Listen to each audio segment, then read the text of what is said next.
Let's look today at another pair of Catholic Bibles.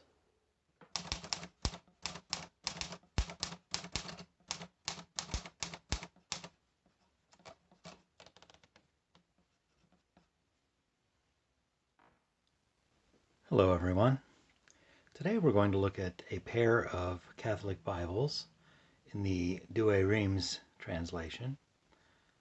The one on the left is a Bible I've had for several years, thrift store find, and was one of the first Bibles I reviewed on my channel at the very beginning, almost a year ago.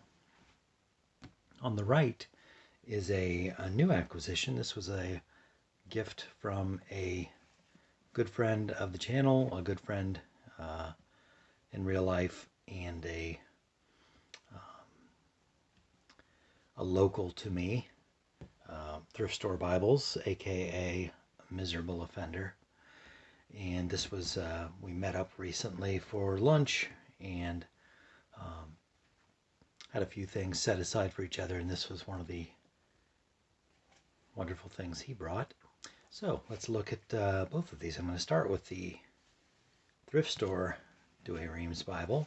I've covered this pretty well in a previous video, but I knew even less then about what I was doing in terms of recording a video than I do now, so maybe this will cover over some of the blunders in the previous review. I know very little about when this was published. I could not find the date anywhere in it other than there's a 1898. I think it's with the imprimatur or some such here. December 13, 1898. This is clearly not that old, but I don't know when this was printed. So couldn't tell you. It looks rather old. The condition of the ribbons tells you that it is somewhat aged and has lived a good life. It is some type of what I presume is like a bonded or a cheap leather. It's coming apart at the seams a little bit that you can possibly see, kind of fragmenting as they tend to do. It's a kind of a soft leather, very pliable in like a wine or maroon color. I like the font they've used here on the edge, Holy Bible Douay version. Love the cross motif here. It has a vinyl liner there, a couple of blank pages, and we see right away that this is a terrific Bible. We have these Gustave Doré lithographs. And by the way, this Bible, probably by the time I release this, will be on its way to its new owner, another good friend of the channel from way back, to whom I promised this, and he's the one that made me realize these really marvelous lithographs are almost certainly Gustave Doré. And I trust his judgment on that, and I think he's exactly right. But they're all throughout this Bible, and they are really magnificent. This video is not going to do it justice at all. So this is a P.J. Kennedy & Sons printing of the Douay-Rheims Bible. Probably I could find out what years James Cardinal Gibbons was Archbishop of Baltimore, and that would help me narrow down when this was printed, but didn't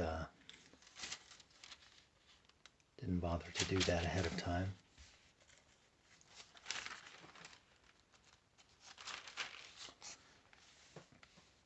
I think there was a lot of cross-pollination between the Douay-Rheims and the King James, having been initially published around the same time.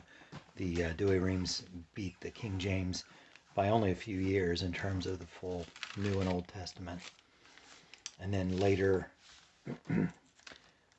revisions of both of them seem to bring them into more closely into line with each other. I think there was some cross-comparing when the revisioners were at work.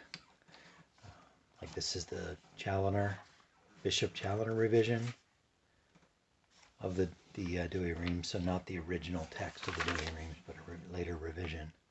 Man, those are just magnificent lithographs. The paper of this almost feels like India paper. It has kind of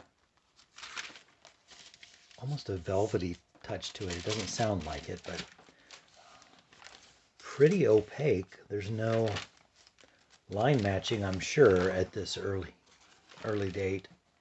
I don't think that technology really existed, but I could be wrong. But it's opaque enough that there's very little show through.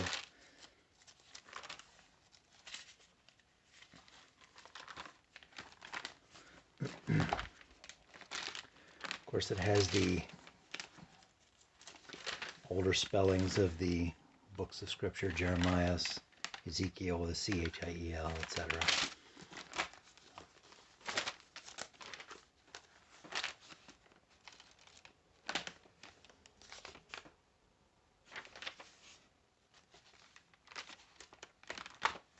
This book has been sitting on my shelf, and that is an absolute shame, and that's why it's going to be shipped off to my pal several states away. I may include a couple of ribbons if he wants to replace the ones that are falling apart in this.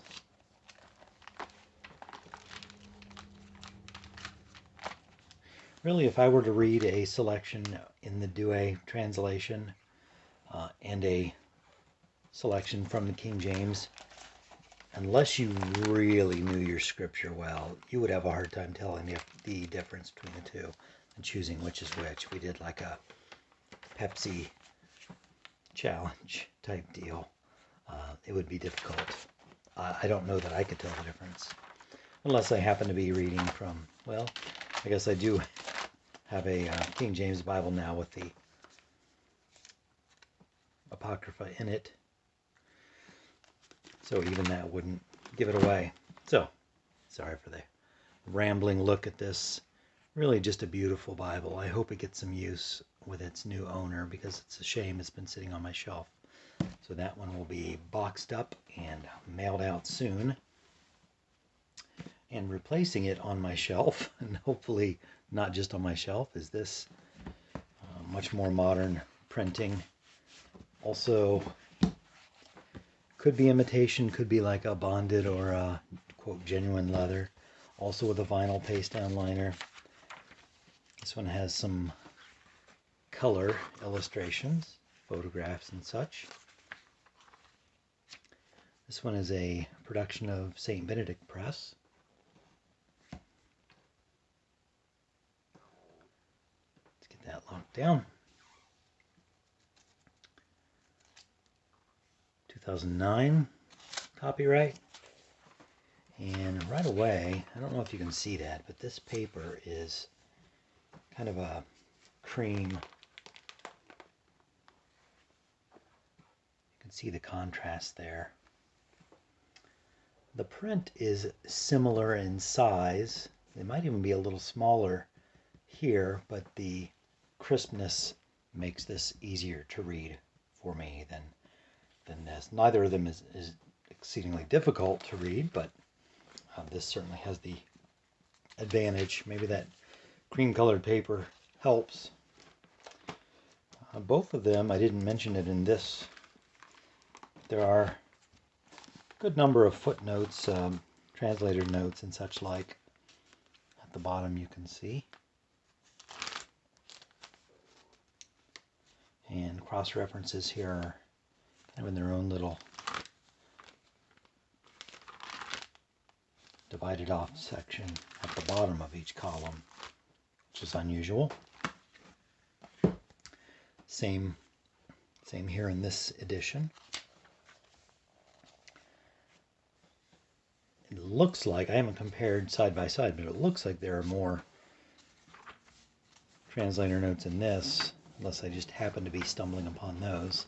Sadly, none of the delightful or gruesome Gustave Doré prints.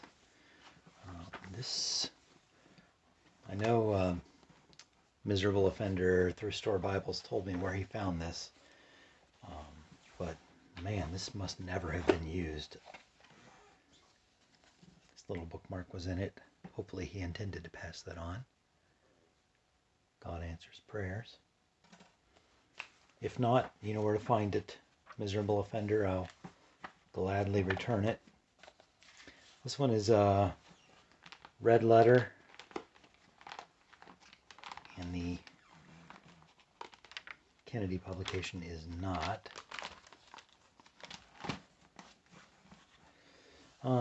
I prefer not red letter, but this isn't too bad. It's a little light, but still readable for me with my bifocals.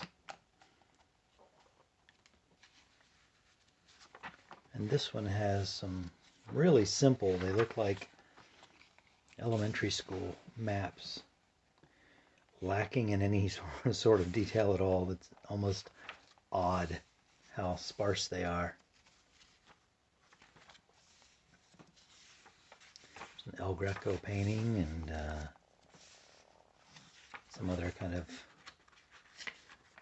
Renaissance art. Albertinelli.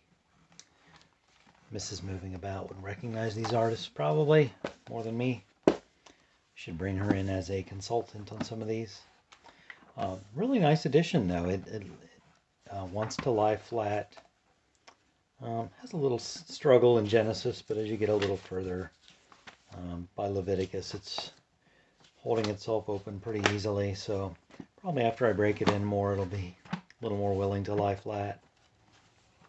But it's a nice size. It's not overly big.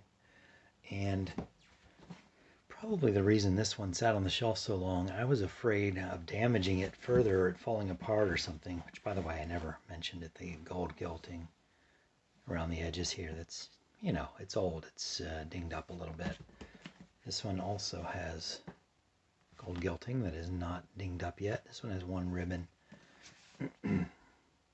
Perhaps I'll add a couple more. Not sure yet.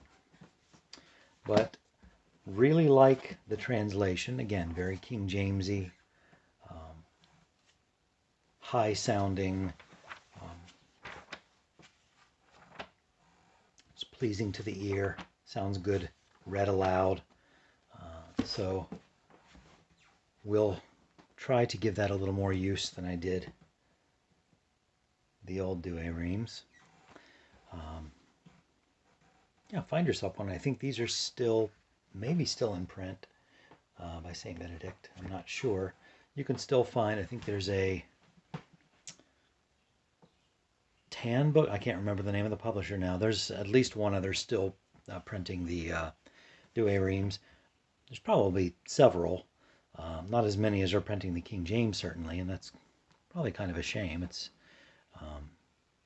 you'd think they'd be comparable, but apparently not. So, thanks for looking at these two Douay-Rheims Bibles briefly with me. Join me next time when we'll maybe return to look at some more prayer book material, maybe look at a typewriter, another stash of pencils I've come across, listen into some shortwave radio. Who knows what I'll be doing. I always appreciate you stopping by, joining in the conversation. Watch what you like what you watch, and hope to see you here next time.